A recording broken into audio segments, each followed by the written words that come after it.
Raríssimas, raríssimos e raríssimes, estes são os sinos da Catedral de Rouen. René de Paula Júnior falando aqui em mais um episódio do Radinho de Pilha, sexta-feira, 21 de outubro de 2022. Esse som que eu coloquei aqui no início do episódio faz parte de um videozinho curto que eu gravei, né, numa praça pequenininha diante de uma coisa colossal que é a Catedral de Rouen, uma catedral gótica. E tem várias coisas interessantes que eu posso começar por aí, né? Pegar como fio condutor essa pequena lembrança de viagem. Quem sabe para levar a gente aqui numa viagem para encerrar essa semana, uma viagem pelos séculos, uma viagem pela nossa história, quem sabe uma viagem pelo nosso futuro. Vamos lá, uma das questões mais apaixonantes, né, quando você visita uma cidade medieval é que você se perde, porque uma cidade medieval não é lá como a Brasília, do Lúcio Costa e do Oscar Niemeyer, né, praticamente um grid quadradinho, com tudo ortogonal, com tudo, parece que alguém fez aquilo com régua, com régua T. Alguém lembra de régua T? Acho que não. Né? Mas uma cidade medieval ela é quase um fractal, né? Você entra e começa a ter, sobe para cá, desce para lá, vira para cá. E, puxa vida, a gente estava procurando justamente a Catedral de Rouen, uma catedral gótica e super importante. E cadê o raio da catedral? Porque você não esconde uma catedral, uma coisa gigantesca, mas você não tinha como ver necessariamente ela de longe, porque você estava ali em ruas bastante estreitas. Aí eu sei que de ruim em ruim estreita, de repente você vê ali as torres, você acha o caminho correto e uau!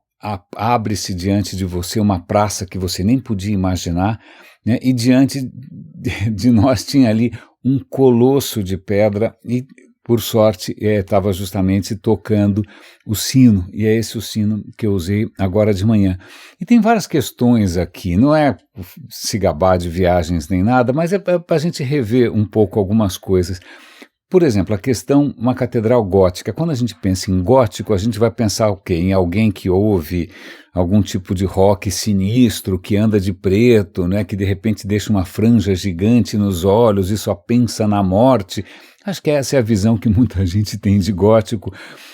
Mas quando você entra numa catedral gótica, sobretudo se ela foi restaurada, acho que antes de uma restauração, talvez você até pudesse pensar de uma maneira um pouco mais sombria, porque antes de um restauro, uma catedral que tem quase 1000 anos, que tem pelo menos 900, 800 anos, ela está enegrecida pela fuligem de velas. Ao longo de séculos e séculos de velas e velas e velas, as paredes vão se enegrecendo, elas vão se escurecendo por conta da fuligem, né? Mas depois de um bom banho, né, um banho químico, elas voltam a aparecer o que elas eram desde o começo, né? Eu recomendo aqui, como é que chama? Tem uma outra catedral que é bárbara, é Chartres também, ali perto de Paris, né? Uma catedral gótica, uma vez que ela está restaurada, ela é um templo de luz. Em primeiro lugar, ela tem uma coisa de verticalidade, ela tem uma coisa que te suga para cima, tem aquelas colunas incríveis, mas acho que mais importante do que tudo isso é a questão da luz. Né, por uma questão aí de arquitetura, como descobriram um jeito, né, de você fazer paredes que ficam em pé, não tanto pela sua própria espessura, mas por conta da sua estrutura, né? Você começa a fazer uma estrutura que é um pouco mais esquelética, você consegue fazer paredes em que você consegue colocar grandes janelas de vidros que são cobertos de vitrais. Então, quando você entra dentro de uma catedral gótica, que está em boas condições, que não foi bombardeada, não é mesmo?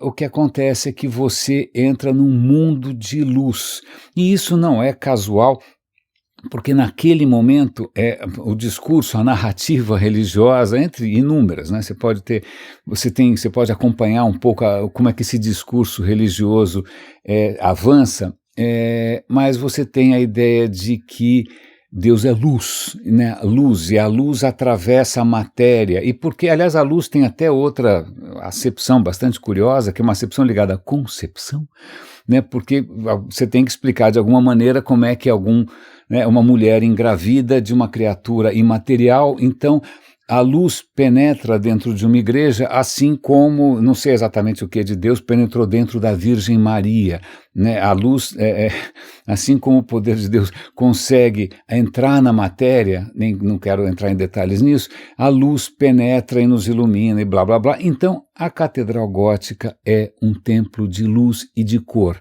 Vale lembrar que certamente a casa de todo mundo que frequentava aquele templo era uma casa modesta, sem muitas cores, sobretudo sem muito vidro, né? Uma casa provavelmente escura, uma casa com cheiros bastante duvidosos. Então, uma catedral gótica não é só uma questão de luz e espaço e de acústica e de som, mas é também um festival de perfumes e incensos e sons e cânticos. Então, isso se você deu sorte e os vitrais ainda estão lá, porque a primeira vítima numa guerra moderna são os vidros, né? Quando você solta uma bomba, não importa se caiu, vamos supor que a bomba não caiu direto na igreja, muitas igrejas, catedrais foram poupadas, mas se caiu na vizinhança, a onda de choque, a primeira coisa que ela faz é destruir os vitrais. Então, às vezes está numa igreja que parece bastante conservada, você olha para os vitrais parecem um pouquinho mais modernos, não são exatamente originais. É raro você encontrar uma catedral onde os vidros tenham sobrevivido à Segunda Guerra Mundial. Pois bem, vamos pegar a carona agora dos vidros, já que eu falei dessa história da catedral, dos vidros e da guerra. Logo, logo começa o inverno na Europa e os ucranianos vão ter que se deparar com dois problemas. O primeiro deles é que, por covardia, canalice e crueldade, né, Putin, esse tirano destrambelhado, está sabotando a infraestrutura energética da Ucrânia, está destruindo as usinas, os caras vão ficar sem eletricidade, vão ficar sem combustível. E o problema aí não é como ele carrega o celular, o problema é que o inverno é bravo.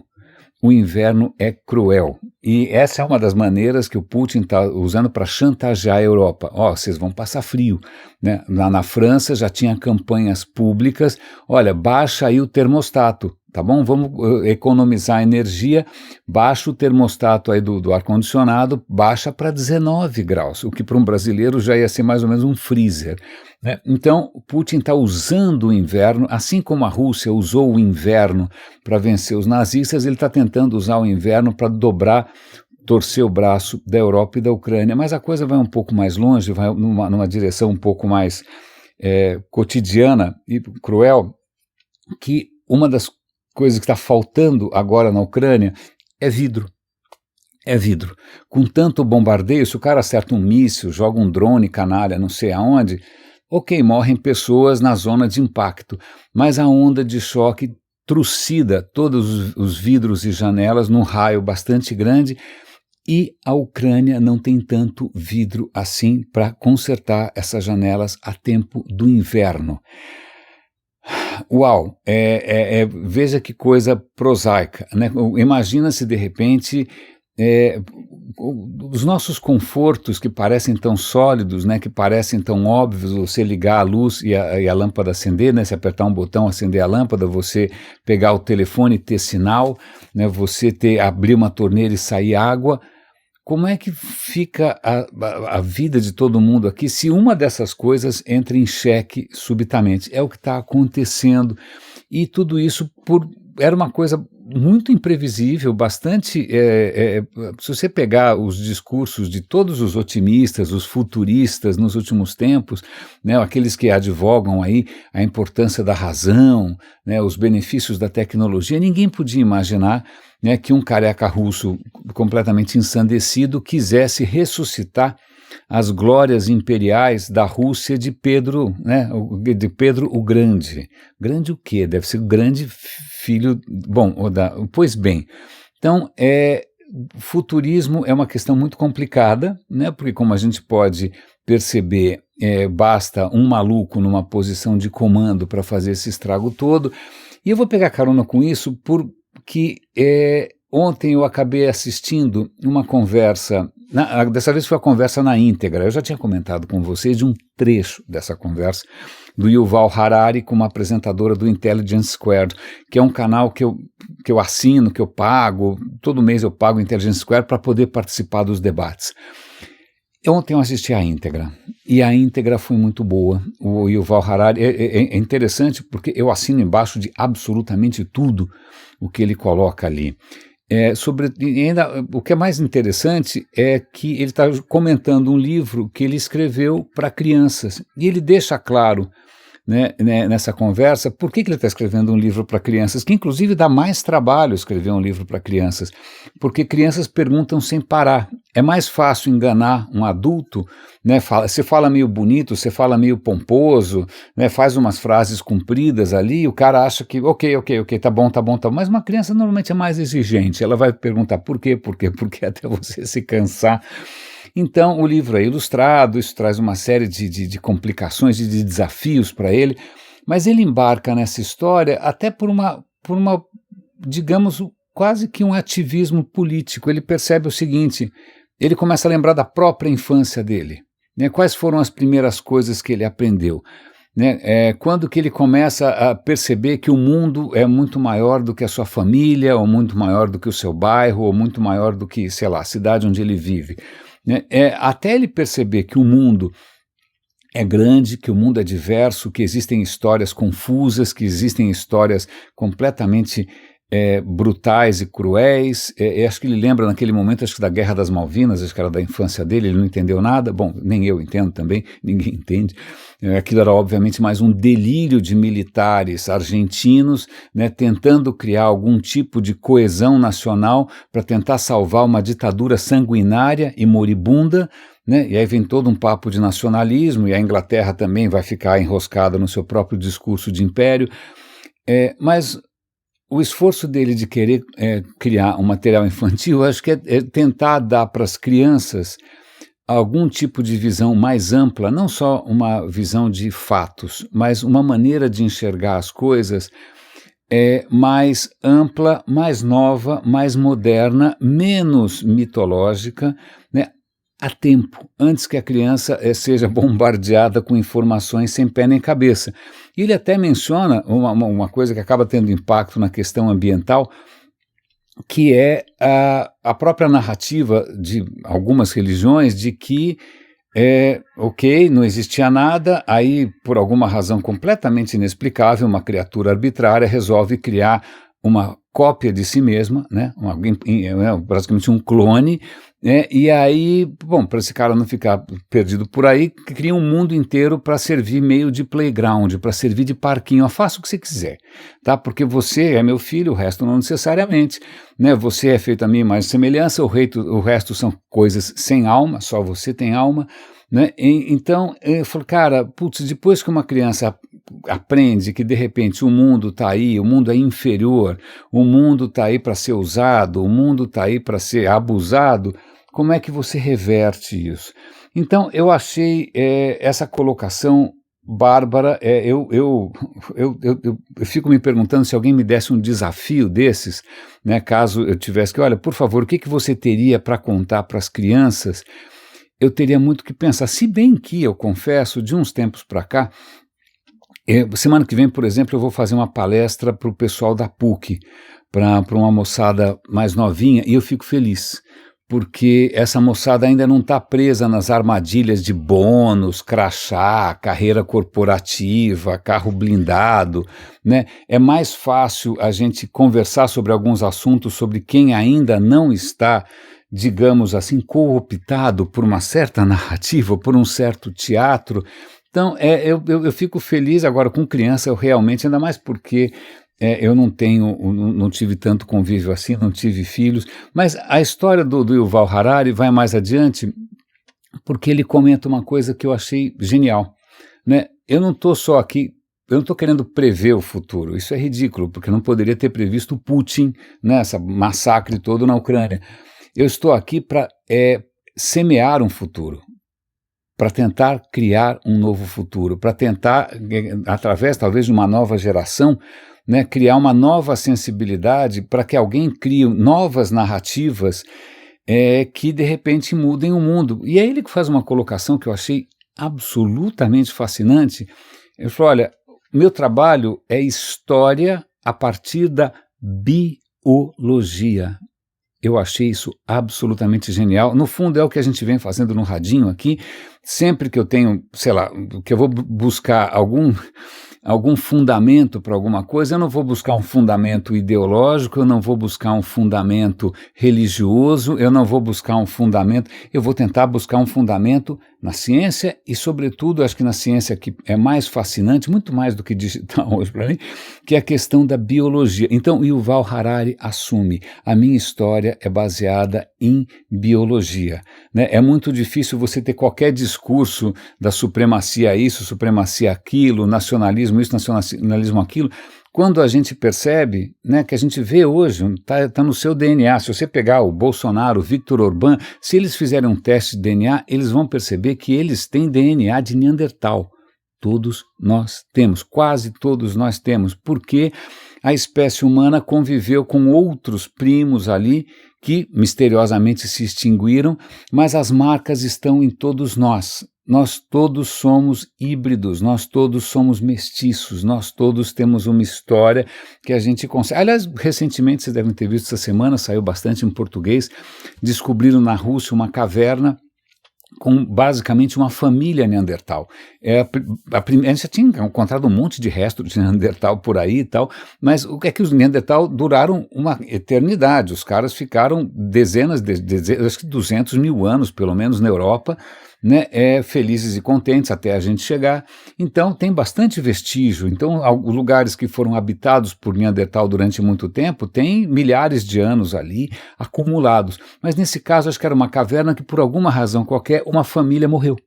Pode ter sido uma tragédia, pode ter sido fome, pode ter sido neve, ninguém sabe, mas é a primeira vez que você consegue mapear e ver quais são as relações de parentesco, qual era o tamanho do grupo. E aí você percebe que, puxa, eles viviam ali em grupos de 10 a 20 pessoas, grupos relativamente pequenos, mais ou menos como gorilas hoje em dia também vivem em grupos relativamente pequenos, né? Mas você percebia que, já dá para perceber que nesses grupos Neandertal, os homens os homens não saem do grupo, mas as mulheres vão para lá e para cá. Isso é muito comum em muitas culturas humanas. As mulheres casam com membros de outros grupos, né? Muitos casamentos entre parentes.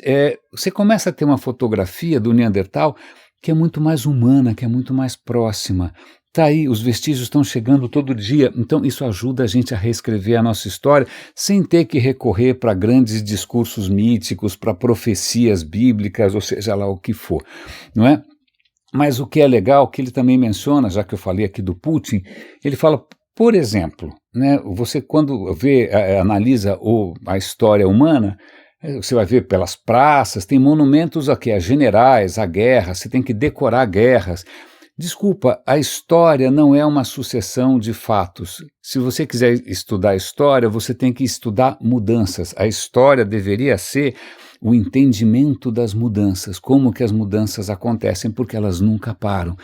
E quando ele comenta dessa nossa fixação por homens fardados, nessa estranha perversão sexual, ele comenta, olha, essa história de guerra, conflito tudo bem, conflito sempre houve, conflito tem entre chimpanzé, tem conflito tudo quanto é canto, pode ser um conflito interpessoal, pode ser um conflito entre uma tribo e outra, um clã e outro, mas o que a gente chama hoje de guerra não parece ser uma coisa tão antiga assim. Se a gente procurar por vestígios arqueológicos de guerras, a gente vai começar a ver alguma coisa que parece uma guerra organizada há 12 mil anos, tá bom? Já no surgimento da agricultura. Antes disso, talvez uma escaramuça aqui, matou uma galinha, roubou não sei quem, comeu quem não devia, mas guerra propriamente dito, mas aí tem outra questão interessante, que a guerra não surge, aparentemente, de uma maneira universal. Não é que todo mundo começa a fazer guerra ao mesmo tempo. Guerra, veja bem, paz. Para você construir a paz, você tem que botar todo mundo na mesa. Para você decidir um compromisso, você tem que colocar todas as partes conversando. Agora, a guerra é unilateral. né? Para ter uma guerra, não são dois, né? Em inglês tem uma expressão, it takes two to tango, né? Para você dançar tango, você precisa de dois. Agora, para uma guerra, basta um grandíssimo filho da puta, né? Que vai ser depois glorificado como Alexandre o Grande, Júlio César, sei lá o que for, para decidir, sem mais nem menos, invadir, atacar de uma maneira massiva, sistemática, gente que estava tranquila vivendo a sua vida. Então vejam, que interessante. O que o Yuval Harari sugere é que nem todos os povos eram guerreiros, belicosos, surgem culturas com uma narrativa guerreira, essas narrativas guerreiras, elas vão, obviamente essas culturas vão tentar se expandir, vão tentar dominar as outras, e pelo visto a gente não se livrou disso até hoje, né? Eu sempre pergunto, todo dia de manhã, por que o Brasil precisa de generais com um monte de estrelas que ninguém sabe como eles ganharam essas estrelas, porque eles não participaram de guerra nenhuma. No máximo torturaram alguns estudantes indefesos, sei lá, 20, 30 anos. Mas, pois bem, voltando, essa história é bastante interessante, porque ontem eu também acabei ouvindo um episódio sensacional sobre um personagem que eu tinha uma grande curiosidade. O quanto você sabe sobre turcos? Turcos. Isso é muito interessante, porque eu lembro quando era criança, sei lá, o turco para cá, turco para lá, e eu demorei acho que uns 50 anos, para descobrir que turco não é árabe. Né, os turcos falam inclusive outra língua, né, não tem nada, ok, muitos deles são muçulmanos, mas não necessário, não tem nada a ver com a história do mundo árabe, é uma história completamente diferente. E quando você fala no mundo turco, você vai provavelmente se lembrar do Império Otomano. Se você vai pensar em Império Otomano, talvez você se lembre de alguém que tinha um epíteto bastante impressionante, que era Suleiman o Magnífico. Se você for ao Congresso americano, você tem, eu ouvi isso ontem, eu não sei, eu nunca vi, só estou reproduzindo. Você tem lá na cúpula vários bustos de vários personagens históricos que seriam grandes legisladores. E um desses bustos é de Suleiman, que além de ser reconhecido como Suleiman o Magnífico, ele também era conhecido como Suleiman o Legislador. Pense bem, você tem em cima do Congresso americano a inspiração do que teria sido um líder imperial de um país muçulmano. Vamos tentar colocar isso sob perspectiva. O mundo islâmico nasce ali nos 700, mais ou menos, né? 700, por aí, nasce já com uma grande característica de conquista. É uma religião de conquista. O próprio profeta dos caras era um militar, grandes conquistas, grandes vitórias. Então eles vão conquistando, né? O islamismo vai conquistando, conquista a Pérsia, que era uma cultura extraordinária, uma cultura que não tinha nada a ver com a questão muçulmana, era uma cultura zoroastrista. Eles vão conquistando. Bom, você tem o islamismo se expandindo de uma maneira militar, inclusive, de novo essa história, por que alguém cisma de fazer guerra contra os outros, mas, e aí, num certo momento, tá legal, você tem lá o mundo árabe acaba invadindo Portugal e Espanha, acaba tentando conquistar a Europa, você tem aí uma série de esforços, né, do mundo católico de expulsar os muçulmanos da Península Ibérica, isso faz parte da nossa história. Mas ali, por volta de 1500, 1400 e pouco, começa a surgir um outro povo, que também é muçulmano, mas que é o povo otomano. Né? Eles começam a conquistar ali meia dúzia de castelos. Bom, eu sei que em pouquíssimo tempo, né, esse novo grupo otomano, que fala outra língua, que fala turco, eles começam a ter um sucesso militar extraordinário, eles começam a se expandir, eles conquistam Constantinopla. Constantinopla era, imagina, o último bastião ali do Império Romano, né, conseguem conquistar e vão se expandindo. Bom, moral da história, no auge, o Império Otomano reina sobre dezenas de milhões de pessoas, e ele vai desde ali do norte da África até a Hungria, ele avança pela Europa. Né? Por isso que muitos países hoje, como Bósnia, Croácia, tem muito muçulmano, porque aquilo fez parte do Império Otomano. E nessa expansão do Império Otomano, em 1500 e bolinha, surge Suleiman, né, que a gente vai chamar aqui de Magnífico. Ele deixou aí, a gente já tinha visto legados arquitetônicos, ele deixou grandes obras arquitetônicas, grandes mesquitas, deixou, né, toda uma tendência em arte, deixou uma imagem bacana, mas eu não conhecia muito desse cara, e eu só vou contar, não porque eu tenho alguma fascinação por tarados pelo poder ou por conquistas militares, mas porque pela primeira vez algumas peças do quebra-cabeça histórico começam, vocês sabem que a minha formação em história é muito precária. Eu cresci durante a ditadura, então fica aqui de alerta para quem ainda tem algum fascínio pelos Bolsonaros da vida. A primeira coisa que vai absolutamente para o espaço são as ciências humanas, são trocadas por narrativas estúpidas, narrativas completamente fantasiosas, que é a maneira como aprendi a história do Brasil, é uma história da carochinha, né, com Dom Pedro I, esquece. Não, a primeira coisa que eles fazem, primeiro, é demitir todos os professores de história, suprimir o ensino de humanidades. Então, eu sou filho, ou talvez vítima, dessa violência educacional da ditadura. Mas voltando. Então, realmente, qualquer coisa que me ajude a montar o quebra-cabeças tá ótimo. Então, bom, Suleiman, vou colocar aqui uma questão que é muito interessante, que acho que vai aparecer ao longo do tempo. Se você tiver a chance de visitar a Turquia e visitar Istambul, em Istambul você tem o Topkapı, que era o palácio, né, dos sultões otomanos. Cara, um lugar absolutamente maravilhoso. Você pode visitar o harém, né, os caras tinham um harém. Mas tem uma questão fundamental do mundo otomano, que é a seguinte: vamos supor que você seja o Big Boss ali, né, o sultão. Você tem um harém, primeiro com várias concubinas, que normalmente são escravas, mas você pode ter várias esposas, e você dedica um bom tempo a se entreter ali com as moças. O que vai acontecer é que elas vão engravidar em algum momento, certo? Certo. A questão é, quem vai ser o seu sucessor? Né? Vale lembrar que esse harém não era só de mulheres turcas, eles tinham mulheres do mundo inteiro, tinha mulheres do que hoje é a Rússia, tinha mulheres asiáticas, ali era uma variedade, né, de etnias inacreditável. Então, qualquer mulher dessas poderia engravidar, e aí vem uma questão interessante que é a seguinte: ok, quem é o herdeiro legítimo? É o da mulher oficial? Não, na verdade a questão é muito interessante porque os otomanos não estavam tão preocupados assim com a questão étnica. Não estava nem aí com a pureza do sangue, não. Na verdade era um processo meio de seleção natural, né? Você tinha de repente vários possíveis herdeiros e tinha quase que uma gamificação, um era jogado contra o outro ali para ver qual deles que conseguia preponderar.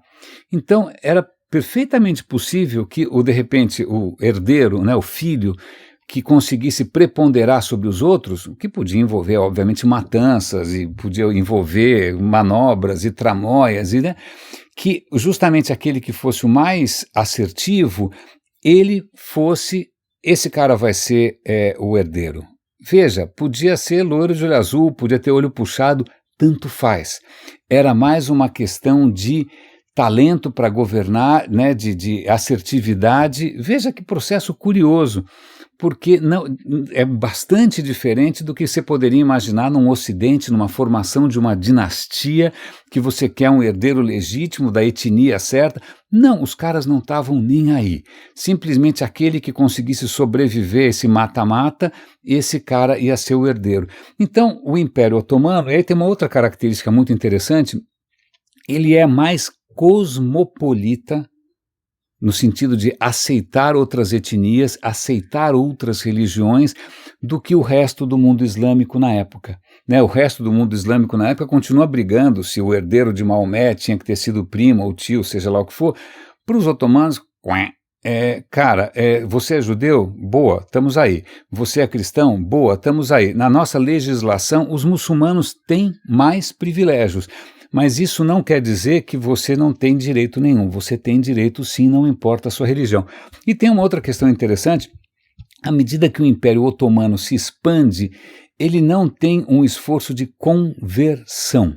Ele não está querendo converter todo mundo para o islamismo. Não, ele não quer que... Não está nem... Você quer continuar sendo, seja lá o que for, tanto faz, né? O que é muito interessante, sobretudo porque na medida que ele começa a ter pretensões, né, o Suleiman começa a ter pretensões de expandir o seu poder pela Europa, ele, curiosamente, ele se inspira nos imperadores romanos.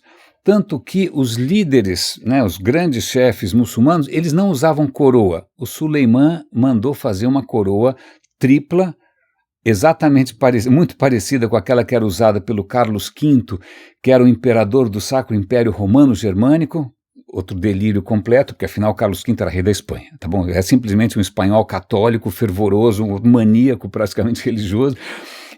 Ele falou, vou fazer uma coroa de imperador, e não o suficiente ter uma coroa de imperador, que era muito estranho no mundo muçulmano, ele ainda colocou uma tiara imitando a tiara papal. Então ele tinha essa aspiração, como diria Pink, o cérebro, de dominar o mundo, né? O que é muito, muito, muito interessante, porque ele, acho que, se eu não me engano, é o primeiro nessa história toda a se autodenominar califa. Califa no mundo muçulmano é aquele cara que é o que o Estado Islâmico está tentando fazer, né? Um califato. Califa é aquele cara que domina sobre absolutamente todo mundo. Então ele tem essa pretensão imperial, ele está inspirado aí no Sacro Império Romano-Germânico, vale a pena lembrar que ele invadiu Constantinopla, querendo ou não, Constantinopla era Roma. Mas aí vem uma questão que eu acho extremamente interessante, que eu não conseguia colocar ele muito no tempo. Nesse exato momento em que o Suleiman está se expandindo que nem um maluco, você tem na Europa uma crise, porque em 1500 bolinhas, sou muito ruim de datas, o catolicismo enfrenta o protestantismo, né? Surge lá Lutero, o cara vai lá numa catedral, não era de Rouen, era outra, botou lá na porta da catedral lá as ideias dele, surge o protestantismo e agora o mundo cristão está em crise.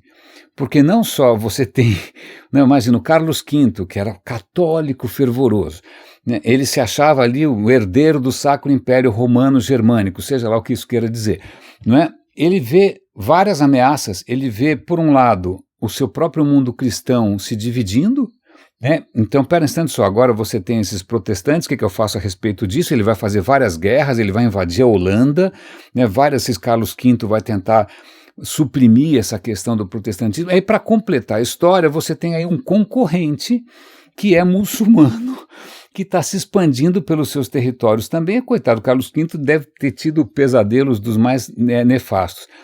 Curiosamente, na cabeça do Carlos V, ele estava numa guerra santa contra um infiel, né? Mas para o Suleiman, que não tinha essa pretensão de religião universal, não tinha mesmo, a questão era uma expansão política, só isso, uma expansão de poder, né? E tanto é que o Carlos V estava entrando em confronto com o rei da França, que eu já esqueci o nome, né? E o rei da França, bom, com quem é meu amigo aqui? O rei da França se alia aos otomanos. Veja que coisa curiosa. Então não é que nesse momento você tem uma guerra santa, um choque de civilizações, né? Mesmo quando você lê, agora que eu estou lembrando aqui das aulas de literatura na minha adolescência, você lê lá Castelo Branco, nem sei quem mais, o cara vai falar daqueles embates contra os mouros, contra os infiéis, por causa da cruz e seja lá do que for.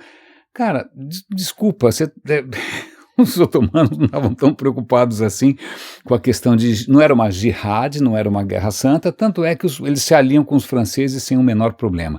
E aí tem um outro aspecto extremamente interessante, que é o seguinte: o Carlos V, nesse fervor religioso maluco, né, católico, ele começa um processo de expulsão dos judeus. Os judeus já eram perseguidos à torta e direito, né? Mas aí começa um processo monstruoso de expulsão dos judeus, expulsam os judeus da Espanha, expulsam os judeus de Portugal, né? Ou então eles são forçados a se converter. Agora, adivinha quem abre os braços para os judeus? O Império Otomano. O Império Otomano, cara, vem para cá, vocês são super preparados, vocês são super inteligentes, vocês falam várias línguas, a gente vai precisar de intérpretes, a gente vai precisar de banqueiros, venham para cá. né? Vocês não vão ter tanto direito quanto o muçulmano, mas, cara, venham para cá.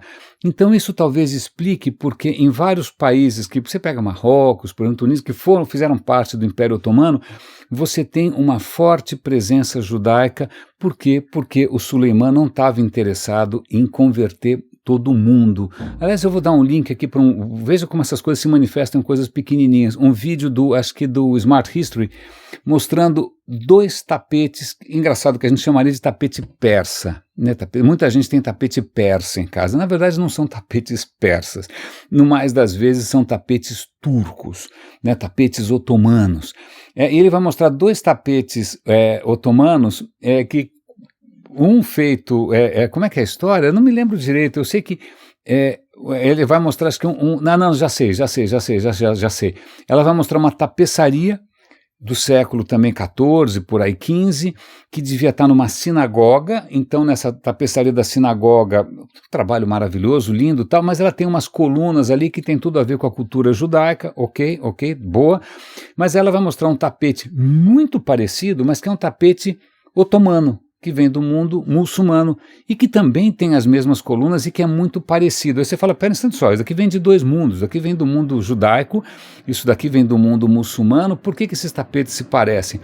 Justamente por causa disso, porque o Suleiman, na hora que o negócio aperta e os judeus são forçados a sair fora da Península Ibérica, eles são aceitos, inclusive pelos seus talentos artísticos, no mundo otomano, e quando eles vão ajudar a fazer tapetes, eles vão justamente trazer essa herança judaica.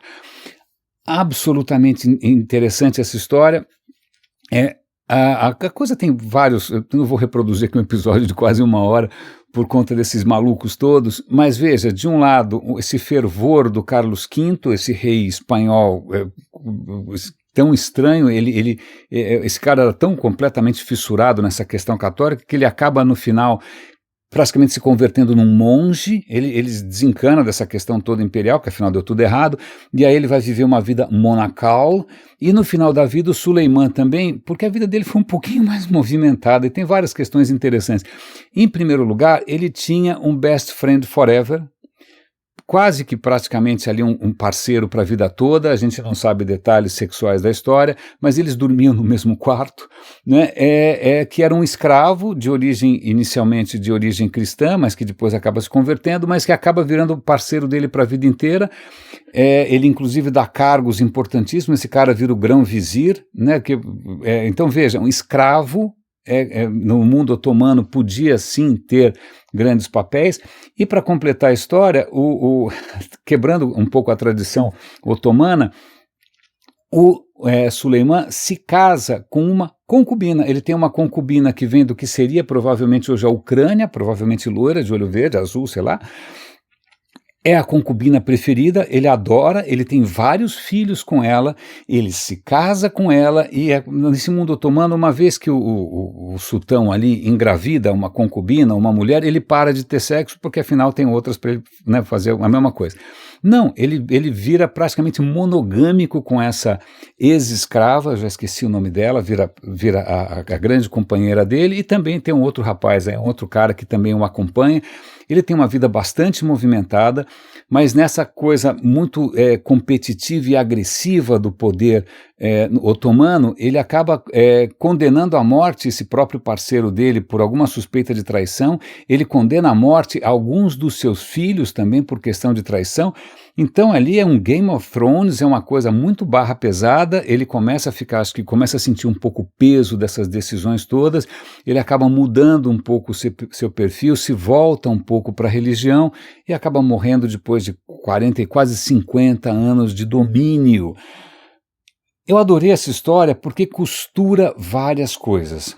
Primeiro, costura essa característica muito interessante e cosmopolita do mundo otomano, que vai explicar por que em algumas partes ali que hoje você tem em Turquia, de repente eles têm uma diversidade étnica maior, faz um grande contraste com a questão islâmica mais barra pesada, mais de jihad, mas também mostra que ele estava nesse exato momento batendo de frente com outro cara que também queria ser o grande imperador, Master of the Universe, que era o Carlos V, um cara, esse sim, consumido pelo fervor religioso, né, que vai acabar completamente maluco em algum algum outro lugar, pense, nesse momento a gente tem o Brasil, nesse meio tempo a gente já colocou aqui o saber que está vindo do mundo islâmico com a matemática, entrando ali em Veneza, essas transformações todas.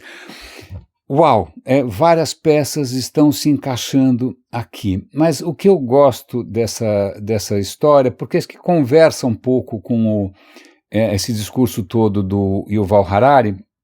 Em primeiro lugar, aparentemente nós sempre seremos sujeitos a alguns malucos completamente transtornados que têm essa fome de conquista, né, que invadem outros povos, né, que vão se inspirar inclusive em outros grandes filhos da puta, né, seja Átila, o rei dos Hunos, seja Gengis Khan, né, esses caras todos se adoram. E aí, só para demonstrar um pouco como esses caras se adoram, tem um thread aqui do Ariel Palacios sobre um personagem que parece que é um dos ídolos do governo Bolsonaro, que é o Stroessner, tá bom? Tem aqui uma foto do Panaca, que parece um homem respeitável, fardado, cheio de condecorações, etc. e tal. Então, Stroessner era o ditador do Paraguai, tá bom? Não tem, existe ainda Puerto Stroessner? Não sei, Stroessner era o ditador do Paraguai. Mas o que é interessante, eu vou comentar com vocês aqui o lado B dessa figura nefasta. Ele era um ditador no Paraguai pedófilo. Ele mantinha um harém de meninas, certo? Quando meninas quer dizer o seguinte, ele gostava de mocinhas entre 10 e 15 anos. Esse regime desse cara durou 45 anos, tá bom? Mais ou menos o tempo do Suleiman. Né? Então tem aqui uma mocinha que ele adorava, que ele sequestrou da casa dos pais, provavelmente na ponta de fuzil, né? Quando ela tinha 12 anos, né? Ela foi sua escrava sexual num sítio durante anos. Na verdade, o gabinete militar do Stroessner também digamos assim, coletava moçoilas para alimentar esse harém. Eles participavam dessas surubas com mocinhas novinhas. Olha aqui, ó, Stroessner tinha um séquito de assessores que o abasteciam com garotas virgens para seu uso pessoal. O ditador determinava que as meninas deveriam ter entre 10 e 15 anos de idade. Então a questão pelas estimativas hoje, do Ministério da Justiça paraguaio, o Stroessner estuprava a cada semana uma menina nova. Uma menina nova por semana. Toda semana, não sei qual era o dia, que ele gostava disso no domingo, né, ia para a missa e depois estuprava uma adolescente.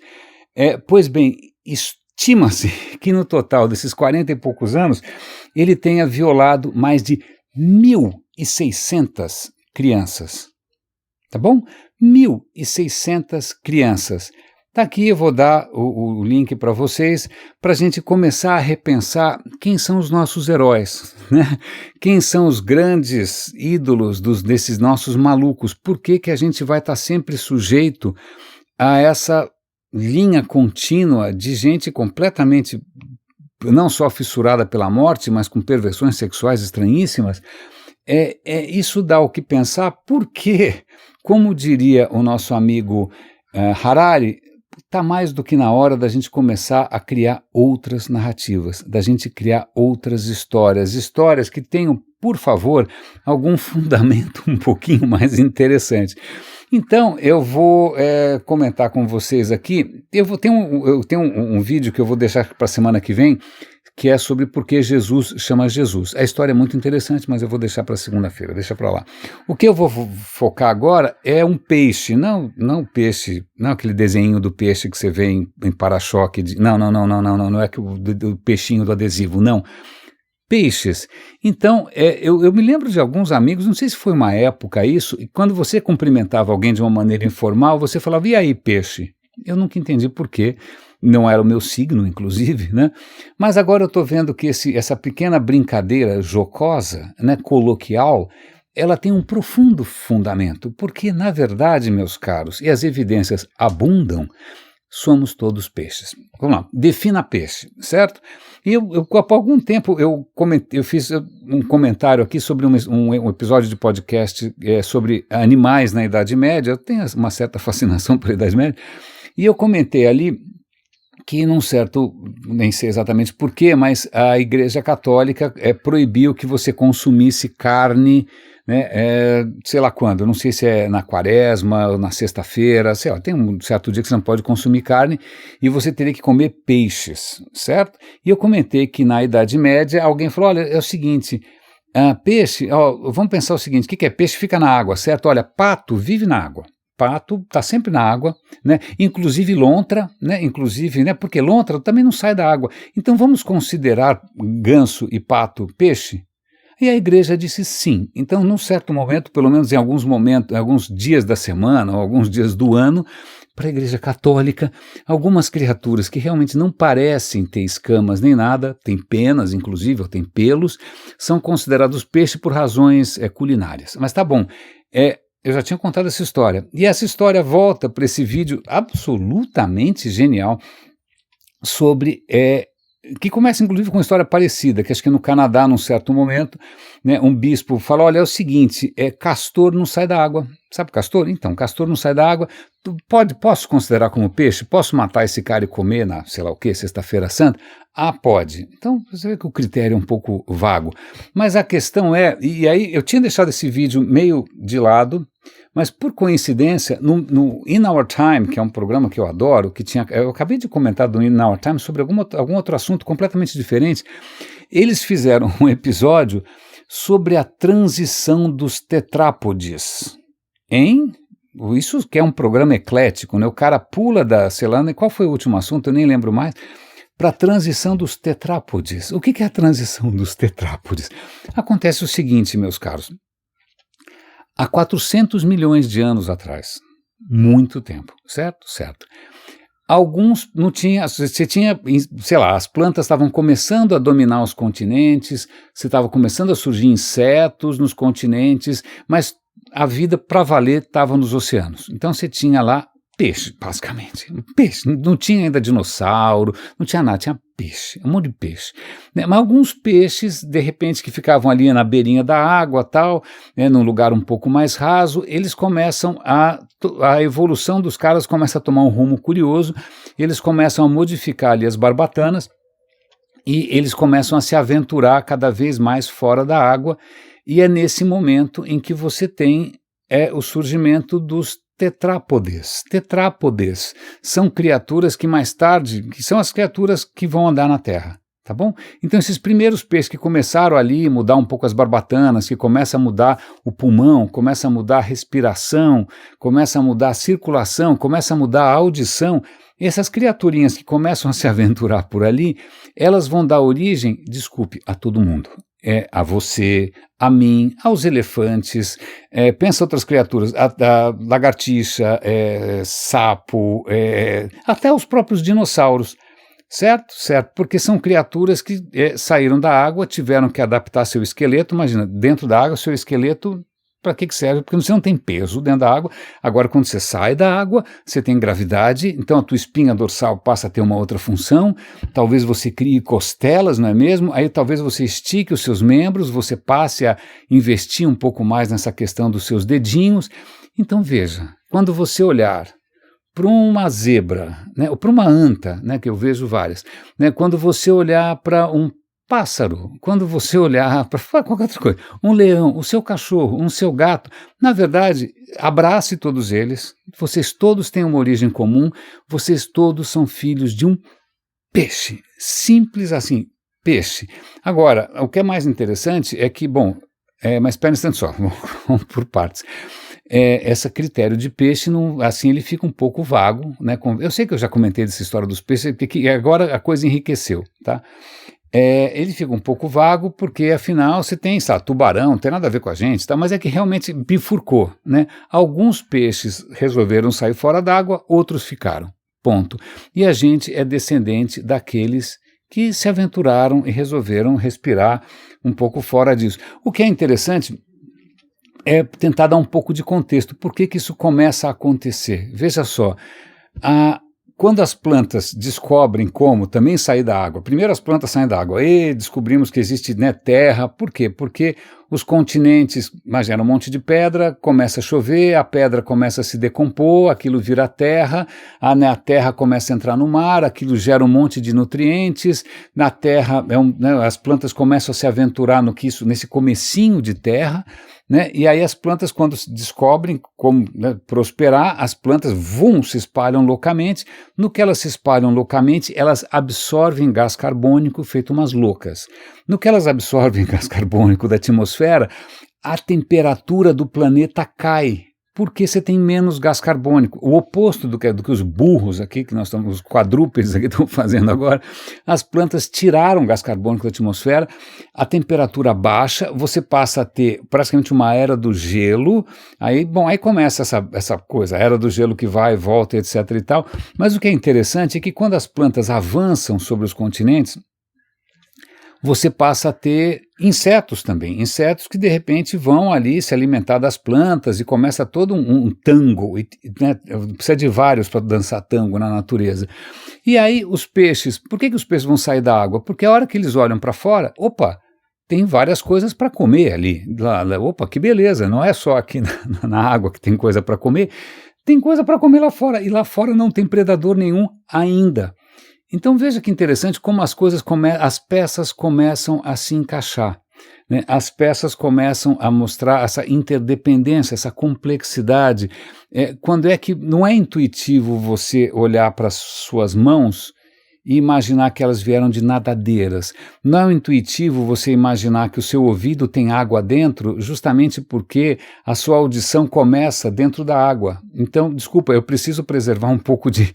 né, eu tenho que ter uma câmara com fluido dentro para ainda manter um pouco as condições de onde eu vim. Você veio do mar. Você é um peixe que resolveu respirar. E isso foi vários desafios, você precisa desenvolver a audição, etc. e tal, mas você é um peixe, é a mesma aventura. E o que é muito interessante é que isso explica, inclusive, até alguns defeitos de fábrica. Se você acha que a sua espinha, né, sua coluna dorsal dá muito problema, você fala, quem foi o idiota que desenhou essa coluna dorsal, né? Cadê esse papo bíblico, né, de perfeição? Não, desculpa, você não foi desenhado do zero. Né? A natureza não começa do zero, você é simplesmente um peixe que tentou fazer ali uma gambiarra e ainda está tentando fazer para justamente parar em pé, né? Mas não é, você trabalha com aquilo que você tem, e o que você tinha era um esqueleto de peixe, ok? Mas o que é mais interessante nessa história, que acho que aí é uma boa maneira da gente tentar encerrar o radinho de hoje, é quais são, a evolução explica bastante, mas os humanos são humanos por causa das suas histórias, por causa das suas narrativas. Que narrativas são essas que a gente vai construir para o futuro? E eu vou encerrar com um vídeo que é absolutamente fundamental que todos assistam, sobretudo para aqueles entre nós aqui que trabalham na área de tecnologia. É um vídeo daquele canal de religião que eu estou sempre comentando com vocês, que é esse que explica por que Jesus chama Jesus, por exemplo, em que ele entrevista inclusive a Carol Shen, que escreveu um livro sobre um fenômeno muito estranho. Essas grandes empresas de tecnologia, elas estão começando a se transformar praticamente em cultos, em religiões. É a coisa bastante estranha, e você percebe isso. Ele vai mostrar aqui um cara que trabalhava no Google, e depois acho que ele foi para o LinkedIn, e ele se autodenominava como Chief Spiritual Officer, como se ele fosse um executivo espiritual do Google. Porque nessas empresas, os líderes, eles não estão se achando mais chefes, eles se acham coaches, porque eles vão ajudar as pessoas a encontrar a sua verdadeira identidade, e elas vão ter aulas de meditação, elas vão ter aulas de yoga, né? E aí é interessante, porque tem uma citação do cara falando o seguinte, desse maluco falando o seguinte: o propósito mais amplo de um negócio não é o sucesso, mas servir como um teatro para o autoconhecimento, a autorrealização e a autotranscendência. Ridículo, mas as pessoas caem como patos. Por que as pessoas caem como patos? Porque esse mundo que a gente vive, as narrativas estão se desmantelando. Né? A gente está virando cada vez mais individualista, cada vez mais consumista, e vários pilares que a gente tinha da nossa estabilidade, do nosso senso de pertencimento foram para o saco. E as empresas estão capitalizando, elas estão percebendo esse vácuo, e elas estão se propondo praticamente como uma grande mãe, né? Aliás, olha, nós amamos você. Aliás, eu acho que uma das grandes explicações para o sucesso de algumas religiões é essa ideia de que alguém te ama. O que eu sempre. Eu tenho uma música como é que chama o cara do Smith? Eu sempre, do Morrissey, que ele fala: se você me ama, você deve perder o juízo. Então, toda vez que alguém vem com alguma declaração de amor incondicional, eu sempre lembro dessa música do Morrissey. Eu falei: você deve estar meio ruim na cabeça, mas tudo bem. Mas o sucesso de muitas religiões é para que qualquer mané do mundo possa dizer: não, eu sou amado incondicionalmente, eu tenho que amar da mesma maneira, né, um criador. As empresas estão tomando esse lugar. As empresas são uma mãe. Você já visitou o escritório do Google? Eu não visitei o escritório do Facebook, não quero nem passar na porta, mas o escritório de um Google da vida é praticamente uma nave espacial, você não precisa sair de lá, né? Eles cuidam da sua lavanderia, você tem almoço grátis, você pode passar o dia inteiro lá, você vai acabar provavelmente casando com alguém de lá, e eles vão te dar atividades semanais de meditação, né, de mindfulness, de awareness.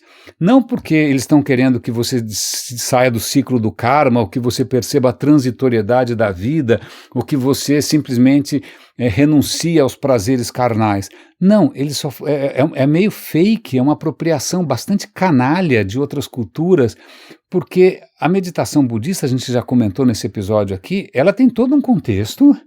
Não é só uma prática para você ser mais produtivo, porque veja, o que a empresa acaba querendo, com todo esse papo de que, olha, aqui é praticamente um culto, uma seita, é a sua identidade, é aqui que a gente quer que você se realize, ela só quer, obviamente, ganhar mais dinheiro, ela não quer que você vá embora, né? Ela quer que, inclusive, você ganhe menos e fique mais feliz com essas zonas todas. E as pessoas caem porque a gente é frágil. Aliás, tem até uma questão interessante do Harari. A moça pergunta, acho que eu comentei isso com vocês, a moça pergunta para ele: mas espera, você critica tanto esse mundo de manipulação tal, dos algoritmos e das plataformas, você tem um celular? Ele fala: eu tenho, mas eu não uso, né? Ele fica trancado, é só quando eu vou viajar, alguém precisa me buscar no aeroporto tal, eu levo para ser contatado, mas eu não uso. Ela falou: por quê? Você não gosta de tecnologia? Ele falou: não, eu gosto. Mas acontece o seguinte, quem faz essas plataformas e quem faz esses aparelhos é muito mais inteligente do que eu. E eles investem uma parte gigante do tempo deles e dos recursos para tornar isso irresistível. Então, eu sei que eu não vou conseguir resistir. Se eu entrar nessa briga, eu vou perder, porque eu vou estar competindo com uma máquina total de captação do meu desejo, né, de manipulação das minhas inseguranças. Então, eu prefiro nem entrar nessa onda.